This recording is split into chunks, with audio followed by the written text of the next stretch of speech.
Hello, my friends. Welcome to live chat. Thank you so much for being here.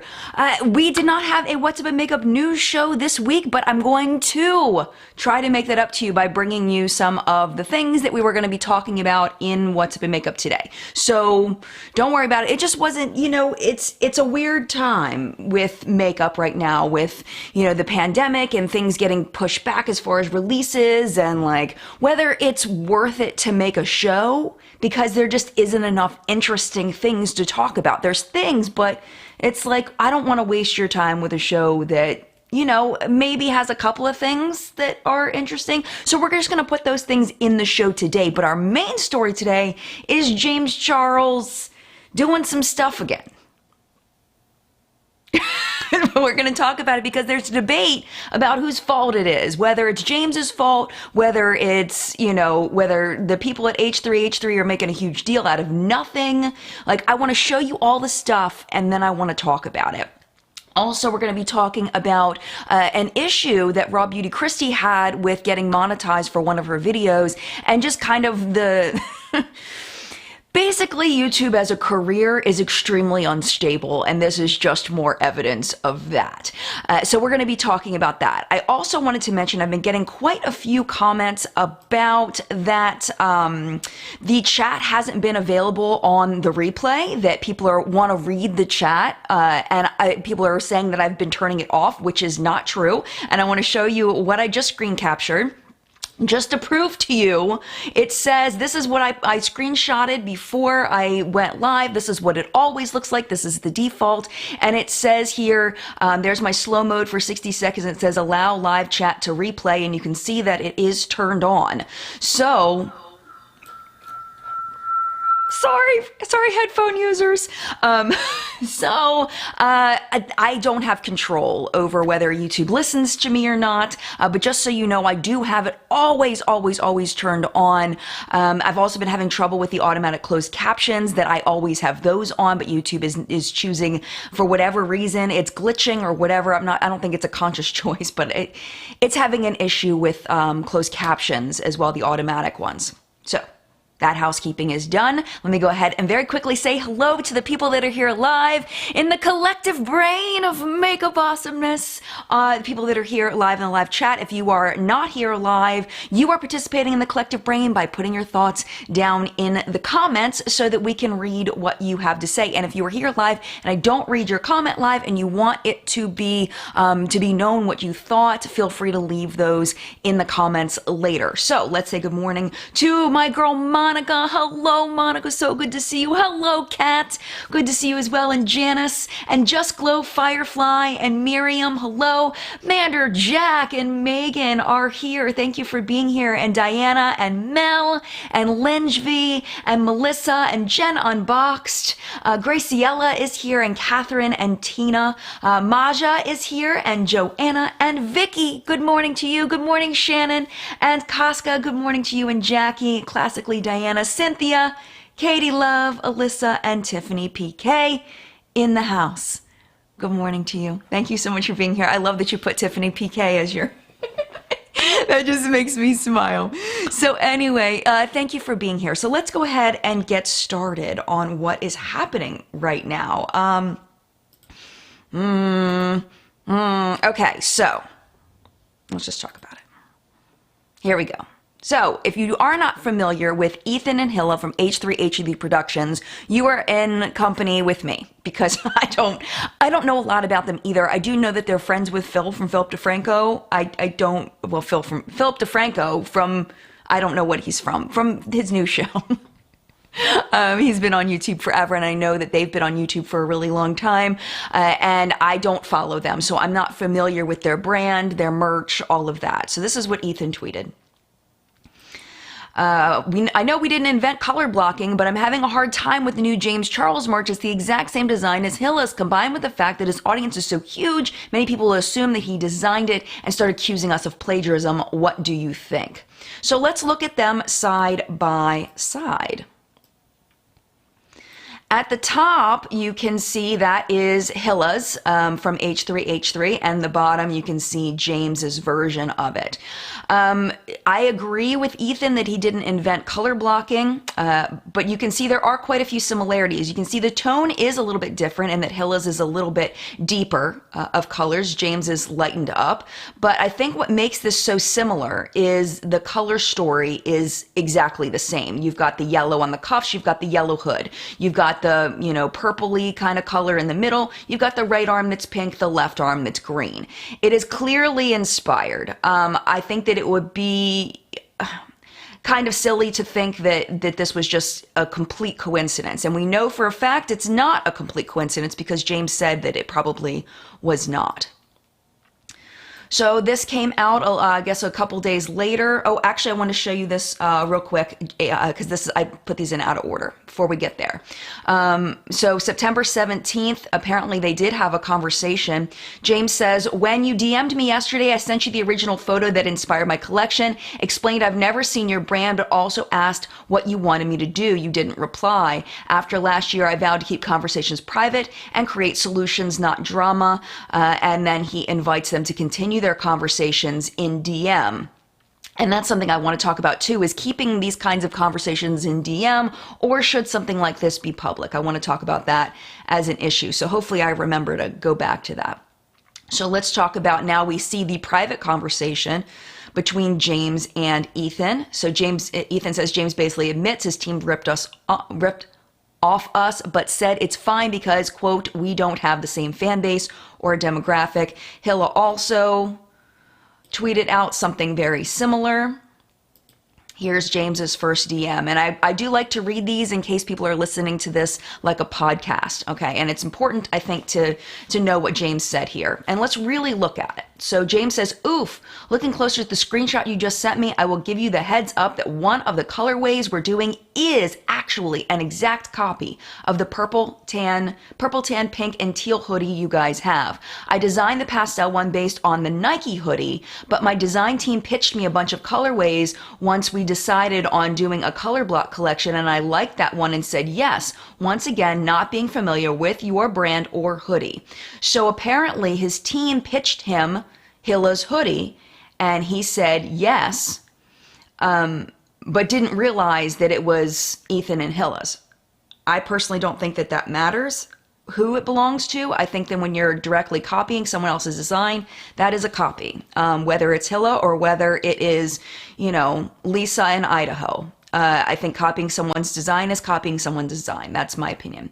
The units have been produced for a while, so there's nothing I can do, but I'll definitely be speaking to them because although I didn't copy anything, he didn't copy anything, they certainly may have. So his team did. He approved the copy.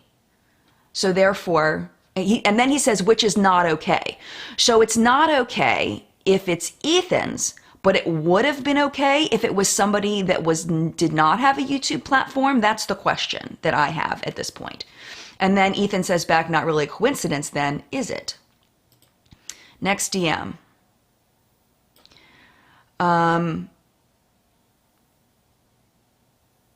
James says, I'm speaking with the team now, so I'll keep you updated on what they say. And Ethan says, well, not really sure what to say. That hoodie is pretty much our hallmark as a brand, but now I'm learning that more than one is knocked off, so I'm a little speechless, I guess.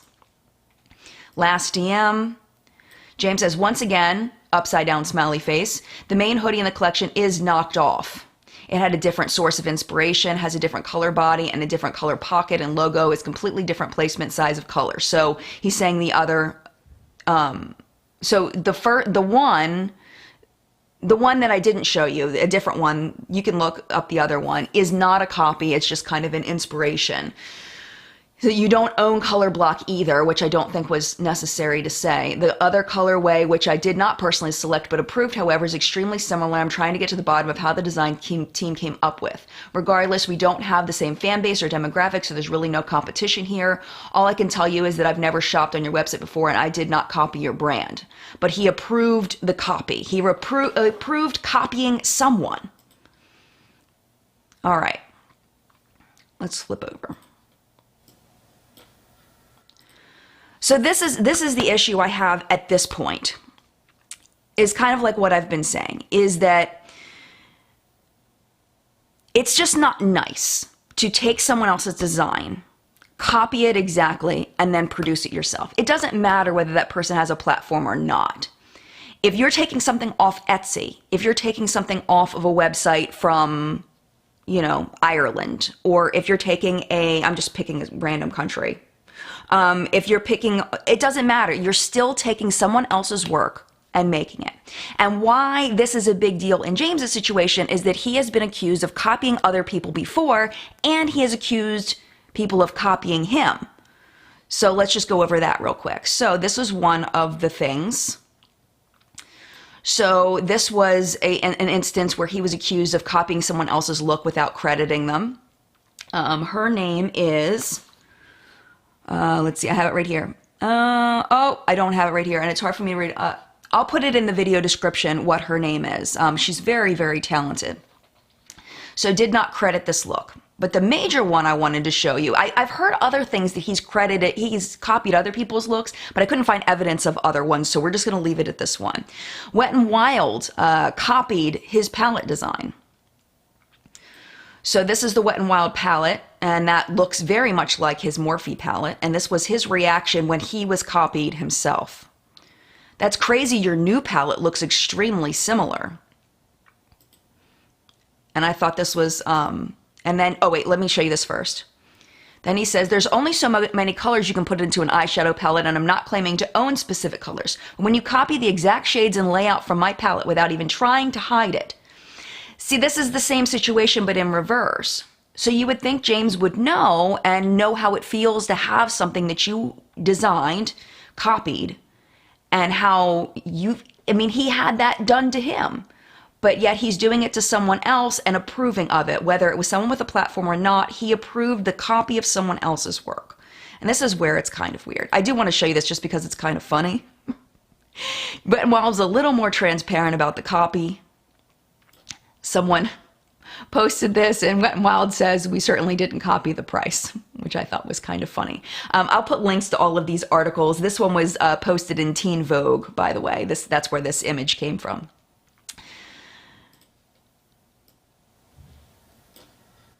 And let us not forget the national anthem situation, which was when I kind of hit my point with James and realizing that he really had no issue with copying people and not giving them credit, was the national anthem thing with the Rupee sisters, where he had performed. He had put on an Instagram story. I have a whole live stream about this. He put on an Instagram story how he had stayed up all night doing this arrangement for the national anthem for this performance at this basketball game. It was like a charity basketball game. And, you know, how he'd worked so hard on it, and it turns out the arrangement was an exact ripoff of these 3 or 4 sisters. It was the exact same one, and he did not give them credit, and then admitted later that he was inspired by them. So this is a clear choice to copy, knowing how it feels to be copied. Okay. And this is what it comes down to for me, and then I want to go over to the collective brain. Is we know this is something that James does not see a problem with. So what do? Do we rip either person to shreds on the internet? Is that productive? I personally don't think so. I think that it's just one of those things we have to recognize and say, okay, this is the kind of behavior we're seeing from this person, this is the kind of behavior we're seeing from this person. Is this the kind of behavior that I want to support? Do I want to buy this merch knowing that it was stolen from someone? The design was stolen from someone. Do I want to buy this merch? And if the answer is yes, then you should buy it. If the answer is no, you shouldn't buy it. If you think that James Charles is a cruddy person for many times stealing the work of other people, but yet complaining when people steal from him, if you think that that is a negative character trait, then you don't support him as a person. Don't watch his videos, don't buy his merch, you know.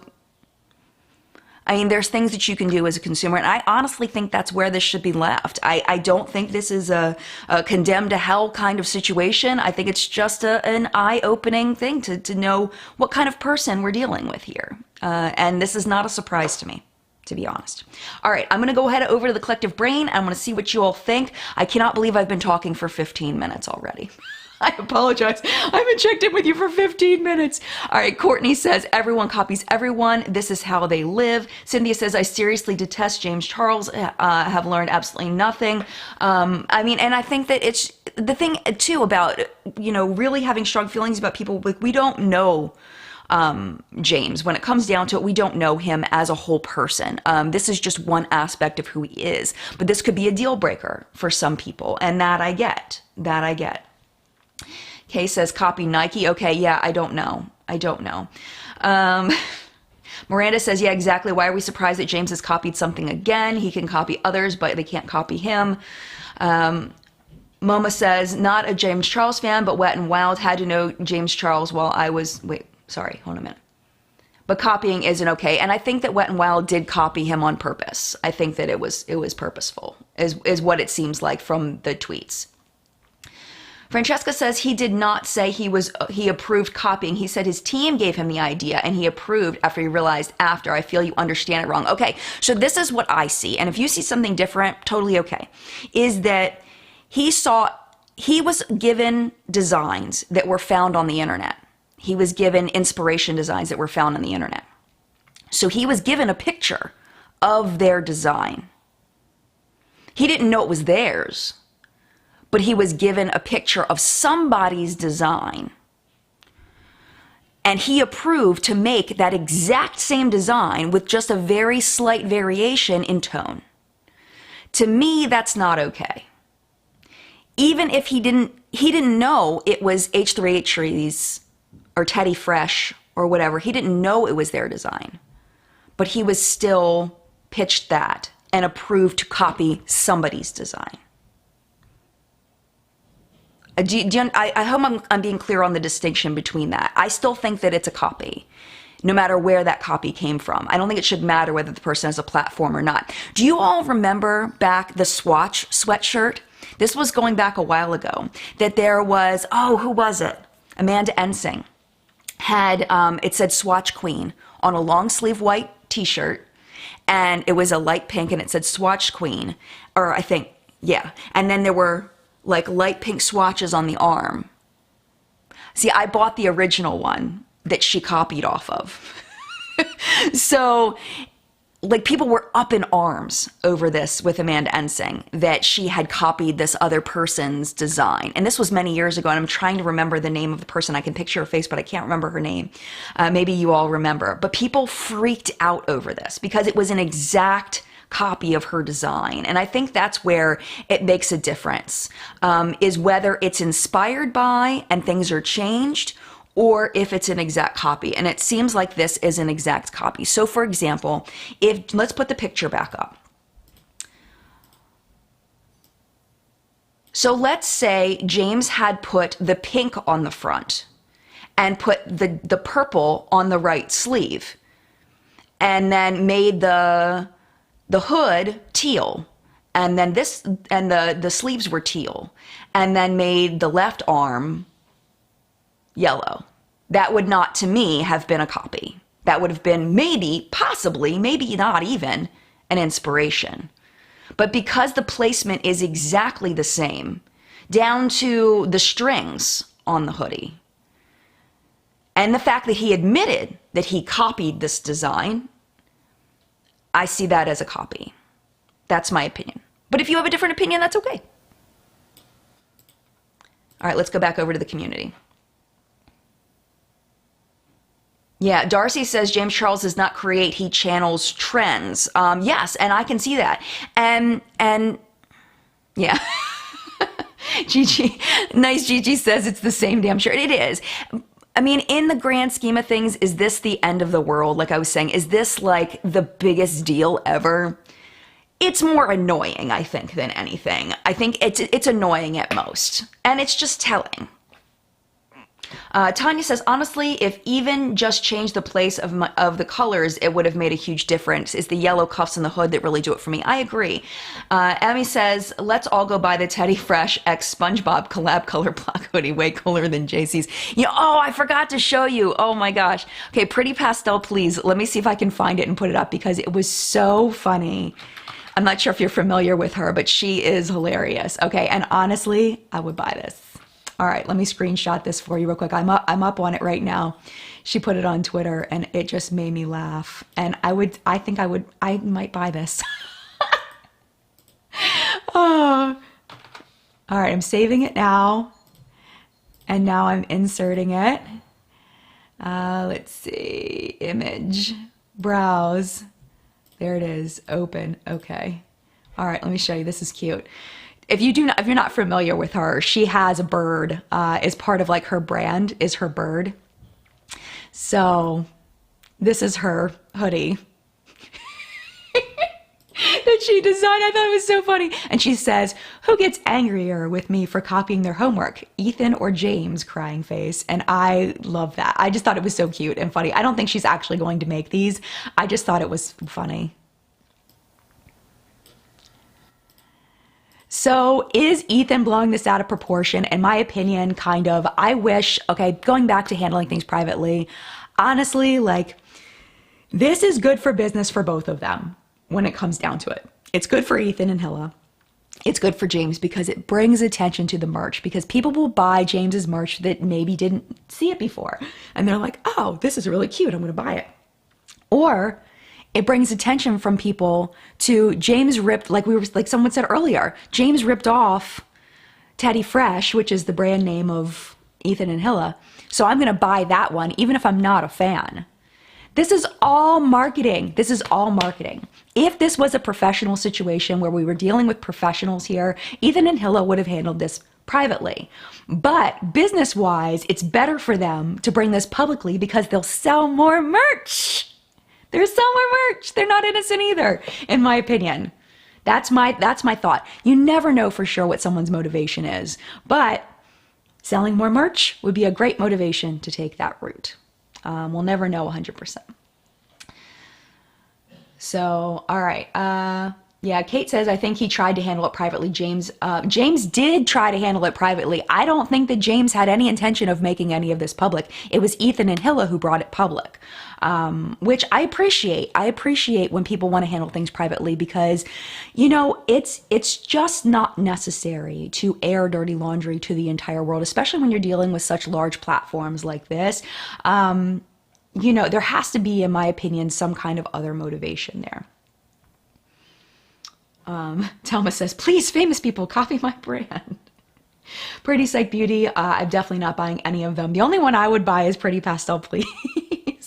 Lisa from Sincerely LGS, go check out her YouTube channel. She says, neither of the two created this look. This was done in the 80s. Everything now is copying of days gone past. And that's an excellent point, Lisa. I'm really glad you brought that up. Is that this style has, of course, been around for a while. I think that my thing is just the exact color placement is sketch. And especially since James admitted that it was a copy off of this design. You know.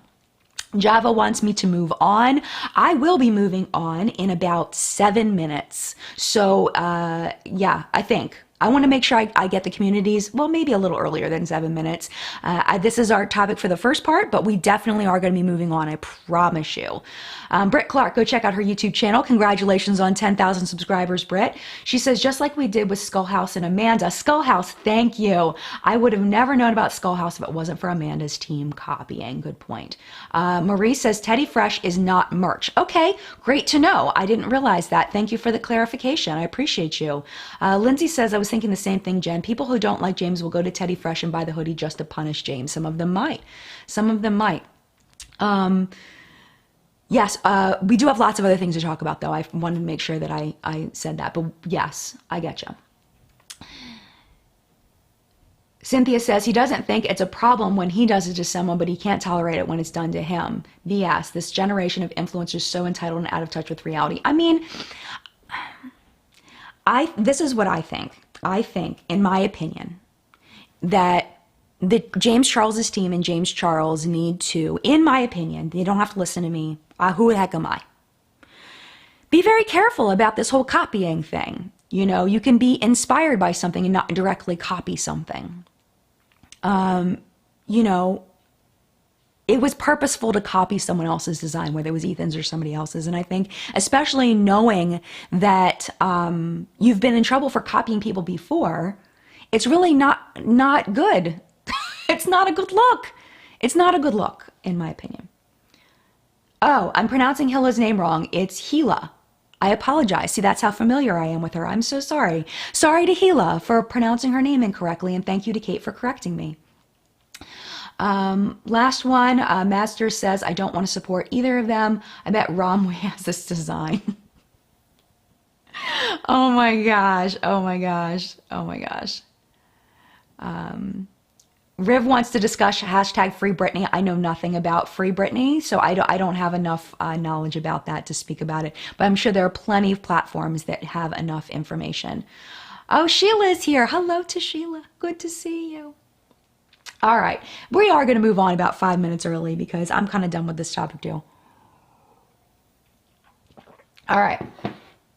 So let's take a little break, talk about what's on my face today, and then we're going to do a little rundown of what we would have talked about in What's Up in Makeup, a couple of highlights if we had had a show today, and then we'll talk about the instability of YouTube as a full-time job, as evidenced with Raw Beauty Kristi. So on my eyes today, I used again the Sigma Untamed palette. I've been loving this and having so much fun. And with this mint colored shirt, I really wanted to play with the purple. So I use these purples over here. On my lower lash line, I have this green shade here. And then on my upper lid, I decided I wanted to play with my, if you remember this, my Inglot Duraline. I've had this for a really long time and I rarely use it, and it really is fun to use. The problem with it with eyeshadows is it does cause a little bit of issue if you're dipping back and forth. I'm sure there's a way to use Duraline without causing like a little hard pan in the shadow.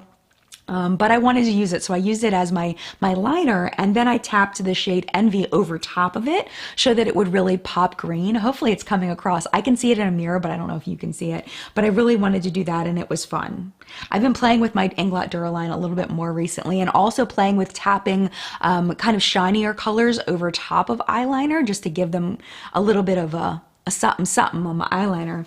So really having fun with that.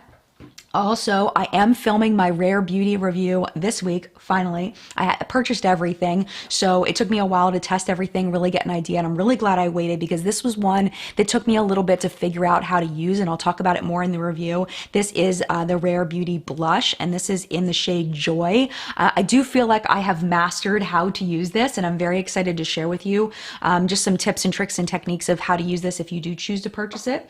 As my highlight today, everything so far, this was PR. This was purchased. This was PR in a FabFitFun a long time ago. This is Mars by Milk Makeup as my highlight. It's one of my faves ever. And then for my highlight, I believe this was PR a long time ago. This is the Lorac Contour Palette. I just used the light contour shade just a little bit. And then on my lips today, I used the Rare Beauty. This is in the shade Courage. This is the liquid lipstick-y kind of thing. We'll talk about that. And I mix it with a little bit of my Ofra collab shade, which, like, I don't know what it's called. I'm so used to looking at it. It's like, yeah, Reimagine from my Ofra lipstick collab. I mixed a little bit of that in. So that is what is on my face today. And let's go ahead and go into a little bit about what we would have talked about in What's Up in Makeup today. So Friends stuff came out. I just want to briefly just show you what all of it looked like, the Revolution and Friends collab. I thought about buying this collection and reviewing it because the whole collection, if I had bought everything individually, would have been about $85, which, you know, for an entire collection isn't that expensive. But then I realized I just didn't care enough, so I didn't get it. So let's just go through the different products. So this is the Rachel palette. This is the Phoebe palette we talked about last week. This is the Monica palette, and I think they did a pretty good job matching them. I'm not really sure what this image isn't quite as crisp. I'm not sure what the inspiration is for this large palette as far as the color story. I guess it kind of looks like the color story of like their apartments and everything, kind of a little bit, sort of. You know, I mean, is this anything that we don't all already own? Probably not to some extent. I mean, the pops of color are relatively unique with the orange in the corner, the purple and the blue in there with all the typical stuff. But I mean, these are the lipsticks. There's also lip glosses. So the Phoebe one is the only one I personally wouldn't say is a shade that I think that I would like personally. The Rachel one is very me. And then the Monica one I would probably wear as well. The other thing that I thought was interesting was the mirror, which I think is cute. If you're a huge Friends fan, I can see people getting the mirror. So I thought that was kind of cool. Oh, sorry for the little echo if you heard that.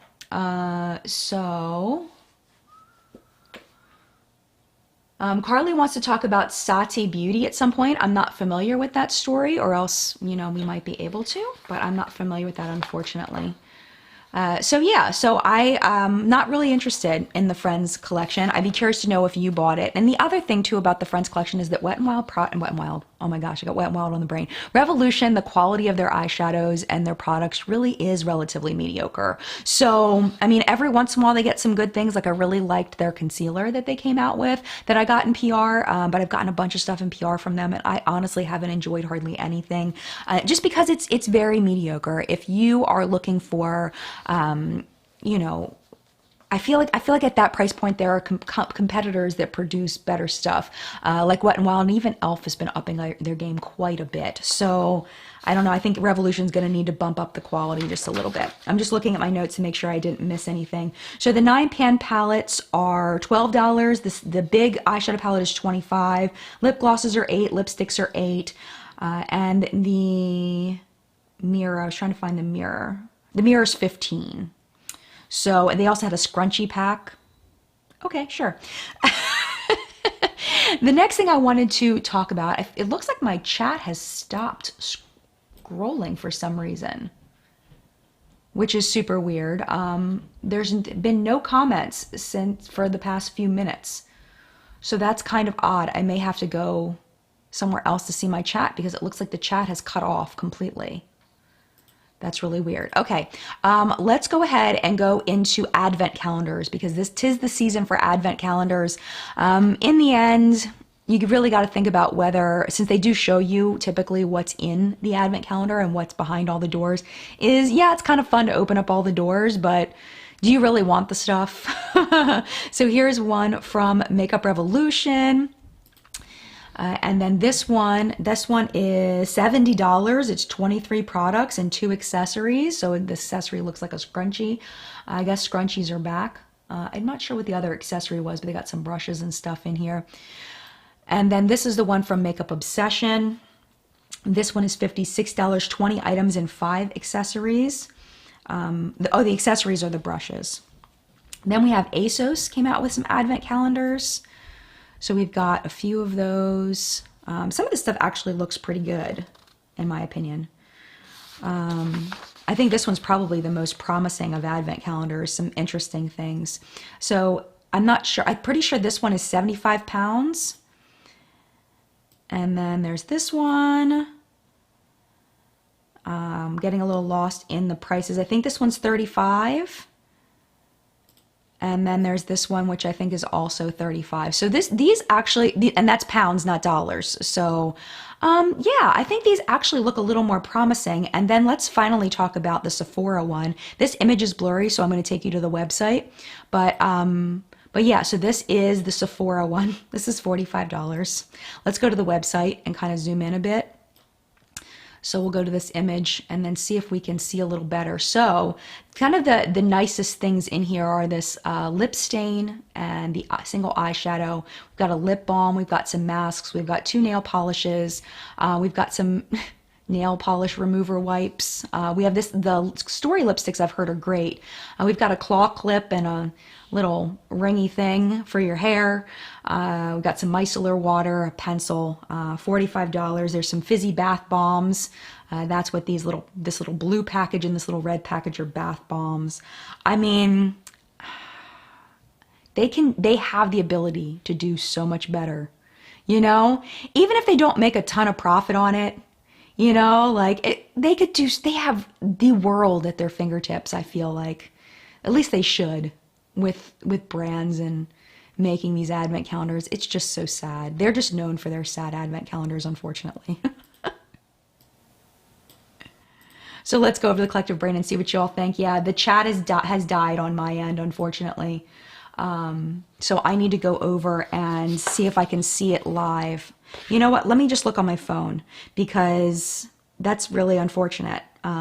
because I haven't gotten a single chat comment since I started talking about the advent calendars.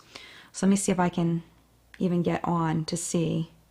Sorry for the pause, and then we'll talk about Kristi because I think it's a really interesting story. All right. Turn my volume down. Okay. All right. Here we go. Yeah, I got to refresh the page. If I refresh, then we lose everything, unfortunately. So, okay, let me scroll up. Yeah, Michelle says scrunchies are big with teens. My daughter spent $50 on just scrunchies. Wow. Flory says advent calendars sell out quickly. Sephora One looks sad, SLM says. Liz's Luscious Life says no desire for advent calendars. They're like Ipsy or BoxyCharm leftovers of things no one wanted or samples. See, I feel like with Ipsy and BoxyCharm it can feel like that at some points, but sometimes they do give some good things. Sometimes.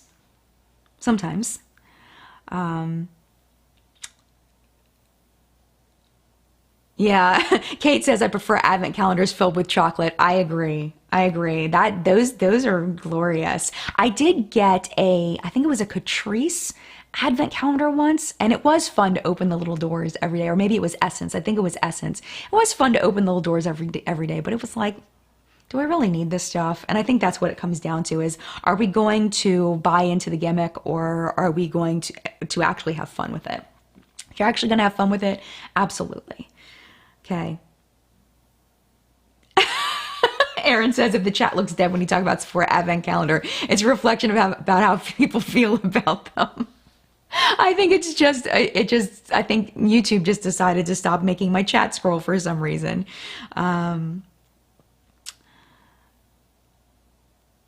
So anyway, all right, let's go ahead and move on to the Kristi stuff because I think that it's very interesting. So this is just so sad. It's so sad. Okay. So this is Kristi's original tweet. Hi at YouTube creators at Team YouTube. I chatted with YouTube support with no help or answers on this. Essentially, they told me, quote, YouTube doesn't ever guarantee payment. I have a video that has nearly 600,000 views, is fully monetizing, and shows $0 in ad revenue. Any reason for this? And it shows the image from her analytics that says she's made $0 on her video. And it's clearly not monetized, because if it were monetized, then she would at least be getting YouTube premium revenue. Actually, no, that's not true. I misspoke. Even if it's not monetized, she should still be getting premium revenue. So something is wrong here. Something is very wrong. So this is her second tweet. She says, this is what they said. Basically, even if you do everything right, there's no guarantees you'll get paid. A complete copy and pasted response too, just like, go read about this yourself. That is typical of YouTube, as if I don't understand YouTube and haven't been on it for 9 to 10 years. And this is what they said. There are no guarantees under the YouTube partner agreement about how much or whether you'll be paid. Earnings are generated based on a share of advertising revenue generated when people view your video. See, but if there's a share of advertising revenue generated when people view your video, she should be getting a share of that. Share means share, not keep it all for yourself. You can learn more about your revenue earnings here. I don't need to show you that. Okay. So it's so sad. It's so incredibly sad, because a 600,000 view video should be making about, I mean, this is talking thousands of dollars that they've essentially not given her, that she's owed for the ad revenue on this video. Apparently people were saying that they were served ads on that video. And anybody that has YouTube Premium, there should be money going to the creator no matter what. And it looks like it was a glitch to me. It looks like a glitch. And it's so messed up. It's so messed up. And the support system from YouTube is non-existent, essentially. I mean, I think that they are working on it. They've created a position called YouTube Liaison on Twitter he's kind of helpful. He did respond to Kristi and hopefully be able to help her. But the thing is it's like they're never going to give her that money, because for whatever reason it wasn't calculated. They're never going to give it to her. I mean, and this isn't just $10, $15, which is still a lot of money. This is thousands of dollars that she earned that she's not going to make and has no way to get that money. It's insane. It's insane. So if you're looking at doing YouTube as a career, just keep that in mind. You know, it's an extremely unstable place to work. As someone who works full-time as an independent contractor for Google, aka I make all of my money from YouTube ad revenue for the most part, while in sponsored content and affiliate links, etc. But the majority of what I make is from AdSense. So yeah, it's extremely unstable. So you got to make sure you've got something as a backup just in case. Thankfully, I'm married to someone who has a stable job, so that helps a lot for me. Let me see. Oh, wow. So Hi There says she said on Twitter that she got the money. Hold on a minute. Thanks to the accountant's suggestion of doing... thanks to get accountant suggestion for doing something. Oh. Yeah. Tell her to upload again and then we'll rewatch to prove a point. Maybe. I'll have to look and see. Sarah's Nail Secret says YouTube is so unstable. Oh, absolutely. Yeah. Sarah says YouTube's not looking into that is negligent. She understands how YouTube works. This is an actual glitch. Man, they suck. And the thing is there is no direct line. There used to be, I used to have a person when I got to 100,000 subscribers, I had a person I could contact. Her name was Anne. She was very lovely. And then all of a sudden, Anne she left, I guess, and all my emails started bouncing back. Well, one email bounced back and then I didn't send anymore. But they never gave me another person. There was never an email that said, hey, Anne is leaving. I'm your new person, blah, blah, blah. There's nowhere to get answers. They don't have a customer service department. And you would think with a huge company like Google and YouTube that they would have some kind of customer service department, some kind of employee personnel department kind of situation to help people with problems like this and to handle situations, but they don't. The only way to get attention from people is to tweet at them. That's it. That's it. You can tweet at them and hope that they respond. It's absolutely insane. It's just not functional is what it comes down to. And it's very, very sad. Let me go ahead and look at Kristi's Twitter and see if there is an update that I missed, because I don't want to miss an update if there is something. Raw Beauty Kristi. Okay. Tweets and replies. Let's see. Okay. Okay, so the last I saw was Matt Koval, who's the YouTube liaison that I tagged in. Hey, Kristi, I can check with Team YouTube on Monday. Curious what makes you think the video is monetizing. Are you seeing ads? Feel free to follow me so I can DM you. And Kristi says, I only say the video is monetizing because that's what the YouTube rep told me. And when I go into monetizing settings, I see before, 2 mid-roll, and 1 after ad, and it shows a $ green in monetization. So those are all of the clues that she's done it correctly. Because we can, if you aren't familiar, we can place, all the mid-roll ads. YouTubers can place those. So for example, when I have a live chat and I go back in on the replay, I place 1 at the 15-minute mark, 1 at the 30-minute mark, and 1 at the 45-minute mark. Because I figure every 15 minutes is fair for an ad to run. I also place 1 as a pre-roll and after the video is over ad. Because the more ads, of course, the more revenue is what it comes down to. The other thing that YouTube does, just so as a heads up, is if I don't place any ads, they will place them for me. And that happened one week where there was an ad, I think every 5 minutes or 4 minutes in a live stream. In an hour-long live stream, it was like it was like skid marks going across the bottom. I was like, no, it was crazy. It was absolutely crazy. And they can also put ads on old videos that I don't even know that they've placed ads on, and do the on old videos. So if you ever find one of my videos that has an obnoxious amount of ads, meaning more than 1 every 10 minutes or so, if I have a 21-minute video, sometimes I'll put in 2. I'll put 1 every 7 minutes. But any more than that, that would be like my bare, minimum would be like a 7-minute long. I would never put 1 every 2 or 3 minutes or whatever. It's crazy. So we put those in. So if your video is not able to be monetized, you can't put those in. Like you can't. It's grayed out. Like there's nowhere to even click. And we get these little dollar signs. So next to the video in our analytics, it'll either show a yellow or a green. A green shows that it's monetized. The yellow shows that it's having some kind of issue.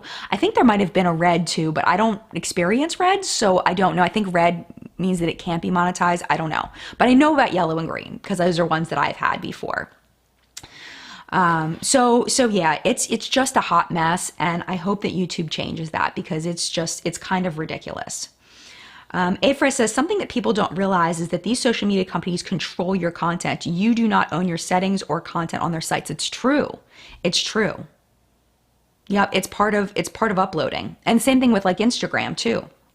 Tessie says, is there an actual list of things that can get a video demonetized? No. I remember watching Kristi's video about the rules, when the rules changed and everyone lost all their monetized videos. I don't remember everybody losing all their monetized videos, but we were being demonetized a lot. That was January of, was it last year or the year before? I think it was the year before, where it was the YouTube adpocalypse is what they called it. I have a whole video on that and what happened. And there is no actual list because it's all subjective based on what the reviewer, what the person who looks at the video decides whether it breaks guidelines or not. So yeah, there aren't any. There's a generic list of things that can get you demonetized, but it is very generic and it's very subjective of whoever reviews it. Maybe one person might review it and say that it's fine, another person might review it and say that it's not.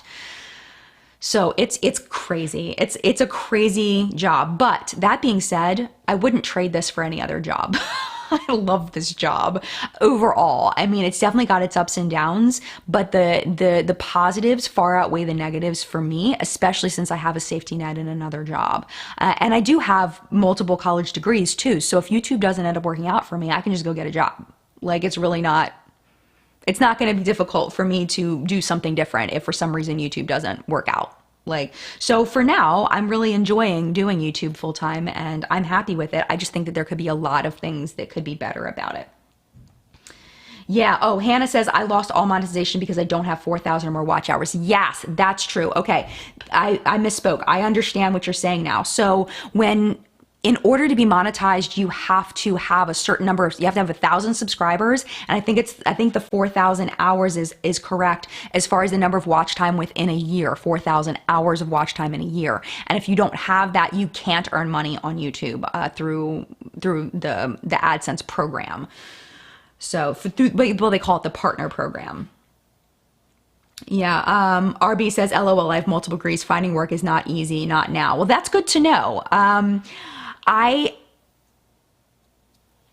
feel like with my experience, it probably would not be difficult, but I mean, you never know. You never know. Yeah, I mean, until I got out there and actually tried, there's no way to know. But yeah, I don't know. Oh yeah. Oh, this was interesting. This is a great point, Jessica. So Jessica was talking about Pretty Pastel Please that we talked about earlier. She did a try-on haul. I forget for which company, but she did a try-on haul and it was cute clothes. Maybe her belly might have been showing. There was one shirt that it was covered here and then it V'd out here. That was the most suggestive thing she wore, but it was clearly a shirt. It wasn't a bra. It was clearly a shirt. Everything she was wearing was clearly clothing. So Jessica's like, she put up a video after one of her haul videos was demonetized. Ridiculous to see the double standard for men and women. Yeah. So what happened was, so she got demonetized for having sexually explicit content on her channel. And it really was just a try on haul. And there really wasn't, I mean, it wasn't like she was like, you know what I mean? Like she wasn't like doing anything crazy, you know, like she was just trying on the clothes. And then she did a video, I guess with one of her friends who is male and he has a hairy chest and everything, trying on the exact same clothes to see if that would get demonetized. And it's just hilarious. I highly recommend you go check it out. After this video is over, I will put a link to it because it was really funny. Just talking about how the double standards of men and women with clothing and everything. And, you know, I think it would have been different if she had presented it in like a sexy way, or if it had been lingerie. Like, I can kind of get that. But these were clearly shirts. It's just... And all she showed was her belly button and maybe some skin right here. But there was no low, it wasn't even low, that low cut. Like, there was no nip slip, like nothing. It was ridiculous. It was so ridiculous. All right. So at this point, for the next 11 minutes, let's go ahead and just pop topics, or 10 minutes, and we'll talk about whatever. So Peapot Fairy said, there is a way to know if it would be easy to get a job. Check locally as if you're looking for a job based on your confidence. Think you'd be surprised. Okay, that is something I could do if I wanted to. It is something that I could do, sure. With education, it's a little bit different, at least from what I know from when I applied for jobs, is that you actually apply through the county. So you go to a job fair, which I don't know what they're doing this year, but you have to physically go to a job fair and see what openings are available. You kind of pop from table to table. Each school has a table, and you pop around and you say, hey, what job openings do you have? And then you drop off your resume and all of that. That's the way that education jobs work here. They may be different other places. And then if I wanted to get a job that's not in a county school system, then I could probably, you know, go apply for like a tutoring center or something like that. And then I would go through something like that. But yeah, I mean, as of right now, I don't really need to do that. But I might need to do that in the future. So that's really, probably preventatively, that may be a good idea, to just get an idea if I, you know, want to find out the information. Thank you for that. Oh yeah. Oh, Isabel said when in Pretty Pastel Pleases video, he says, use my body to regain your revenue. And she says, best thing I ever heard that day. Oh, absolutely. Absolutely. 100%. Yeah, Tan's Beauty says, with the current state of the world, I believe teachers with tech experience have an edge. Yeah, oh my gosh. Yeah, absolutely. Absolutely. Carly says, if they don't demonetize videos with lingerie, then how come I get lingerie ads all the time? Point for you. Point for you, Carly. Point for you. DJ's wife, what's up? Can we talk about how excited I am for my pumpkin, pecan, and apple pie candles from Victoria? Oh, you got some candles. Thank you so much. If you are not aware, I do have an affiliation with Candles by Victoria. It's a small candle company out of Texas, and she's a lovely lady. It's a family-owned business. They have one storefront, and they make the most beautiful candles. And we did a collaboration candle, 2 collaboration candles back a while ago, and 10% of the proceeds go to Baltimore Highlands Elementary School, which is a school I used to teach at, and yeah, and then 5% goes to support my channel. So thank you so much for getting that. Oh My Pumpkin Pecan Waffles is the best fall candle ever. Oh my gosh. It's got little tiny wax pumpkins on the top, and it's got this like layering of these like brown like cookie crumbles through it. And it's just beautiful. It's the most beautiful candle. Oh my gosh. And then the apple pie one was the one that she designed for me, which was really nice. Whereas I think it's called apple crumble. It's been a while.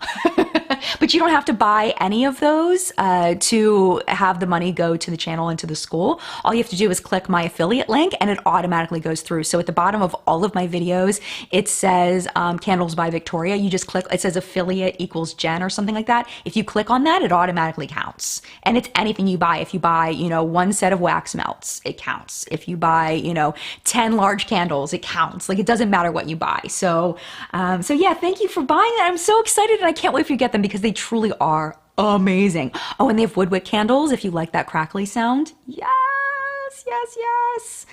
Yeah, I've put away, I haven't quite put away my summery scented candles yet. So I do still have my Jackie Aina Forever Mood candle. I'm still burning that one. That one's a little bit like sweeter. I got the caked up one. It smells amazing. So I have that one out, and then I have a Candles by Victoria one in Serendipity, but that one's a little more summery, so I'm probably going to put that away and pull out some of my fall scented ones. I love candles. Yeah, the Purple Wall says special education is always looking for teachers, at least in my area. Yeah, I mean, it's a very challenging job, so I do think my experience in that area would give me an advantage. Maggie says in the UK is still the same fares or wait. Sorry, I'm not sure. I'm sorry, Maggie, I'm not sure. Oh.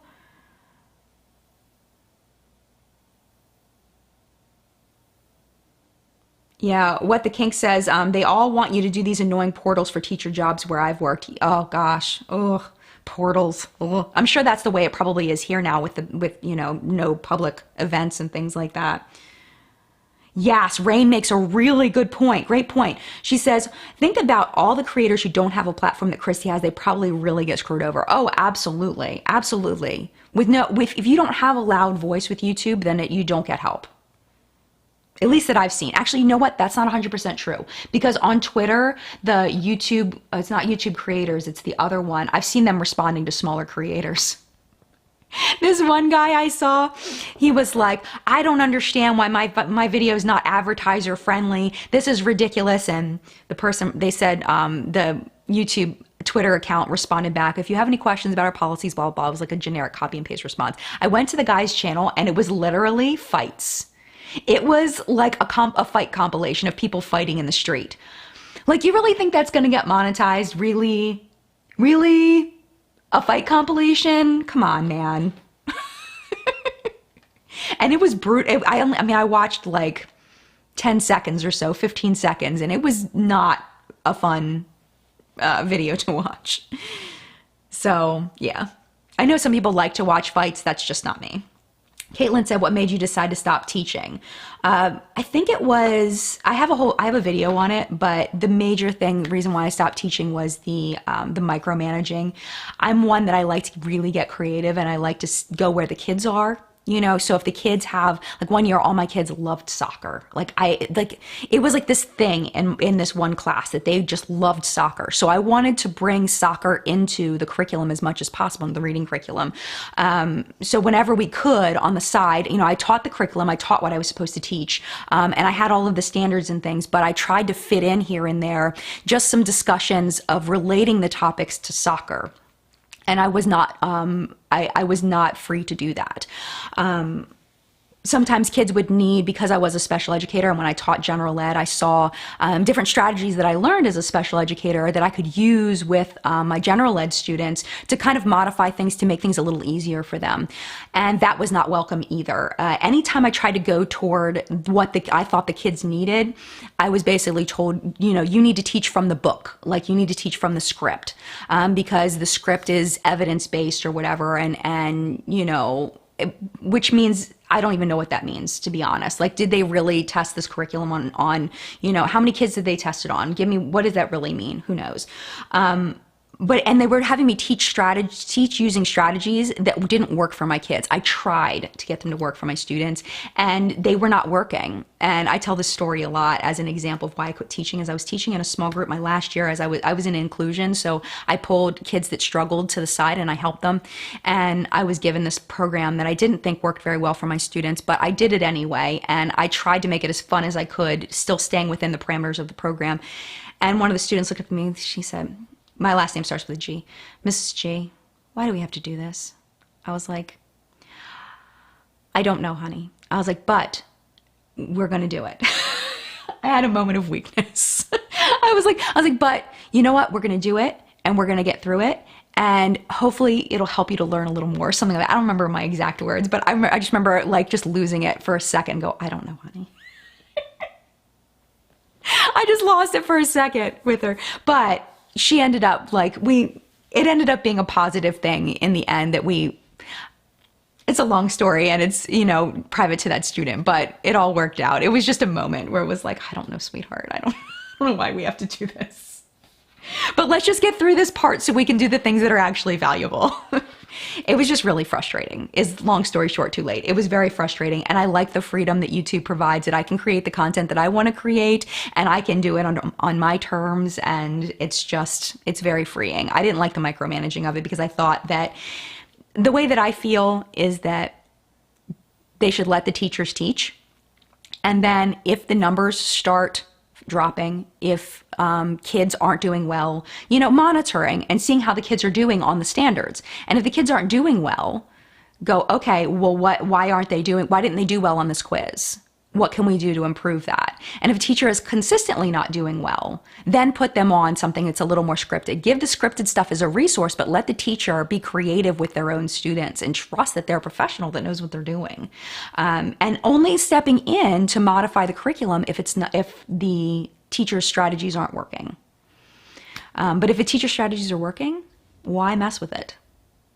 And I think that's part of the reason why public education is in such a bad place with a lot of schools, is that the teachers aren't allowed to do what they feel is best for the kids that they're working with. They're relying on people who developed a curriculum that have never met their students, a county that has never met their students, principals who maybe never have taught the things that they're teaching, and it's a mess. So Sarah says, the lack of creativity in my classroom broke me in to move on and start my own business. Yes, exactly. Yes, Emily says, I have dyslexia, and despite my mom bringing it up to the both schools multiple times, they insisted I didn't have it. Yes, and that's part of the problem with public identification of learning disabilities and things like that, is that if it's not directly impacting your education, then they won't test for it. At least when I was teaching there. They won't test for problems if it's not directly impacting education. So like when I was a kid, I was diagnosed as an adult with ADD, ADHD, technically ADHD, but because I'm not hyper, I feel like it's weird to say ADHD, but ADD. And my mom knew something was wrong in kindergarten. And then over the years, we knew something was wrong. But the schools wouldn't do anything about it because my grades were fine. I would usually start the semester with C's and D's, and then I would work my butt off and end up with B's and A's by the end. But school was really hard for me, and my parents brought me in my junior year of high school and was like, hey, can we get her tested for learning disabilities? And they said, well, her grades are too good. And the reason why my grades were too good is because I was taking all of like the basic classes when I probably should have been in more advanced classes.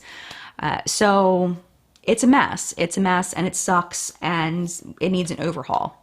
That's what it comes down to. I mean, there are good things in education, but I really truly believe that the good things in education come from the passion of the teachers and their ability to work with what they have. And a lot of good things can come out of public education. I just think that there needs to be a huge overhaul, in my opinion.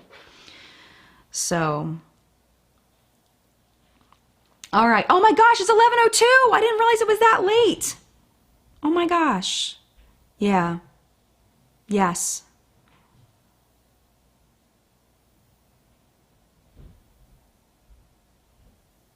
Okay. All right. I was just making sure I wasn't missing anything. Yeah, Ambrose says, reasons I homeschool my children, it isn't for everyone, but it works amazing for our family. And my SPD slash ASD daughter is thriving. And I honestly, like, if people can homeschool their kids, I honestly think that's amazing. As long as the standards are being followed for your area, and that you're having the kids hit the marks that they need to in order to have the skills that they need, like, because no public school is going to be able to give one-on-one attention. Or if you're in a cohort, maybe, a class of like 6 kids, if you're in a cohort with other parents. Homeschooling is incredible. Absolutely. If you can do that, I highly recommend it. I think that it's great for some kids. The only problem with homeschool is the social aspect, but if you're in a cohort with other kids, if your kids are involved in other activities like sports or drama or whatever, they're getting socialization in other ways. I mean, in the pandemic, who knows, but, education-wise, homeschooling can be incredible. Absolutely incredible. Way better than public school can be, in my opinion. All right. So I'm going to go ahead and pop off here. Thank you so much for being here. I hope you enjoyed chat today. Hopefully next week will be a more normal week. With the 21 Days of Beauty videos, those were crazy, and getting those done, and my content's just been a little bit off and weird. So hopefully we can get back to normal this week. I cannot wait for you to see my Rare Beauty review. It's going to be on everything you need to know. There's going to be tons of great information in there. We're going to talk about the scandal with are these tops easier to open with people with arthritis? We're going to go into that, how that information got out there, and what I personally thinking of it, having worked worked with children with physical disabilities before, what I think about this packaging and whether it really is arthritis friendly. We're going to talk about that. I mean, so many things. I can't wait for you to see that video. And yeah, can you tell I'm excited about it? All right, I'm going to let you go. Mad love to you, and I will see you in a video very, very soon. Bye.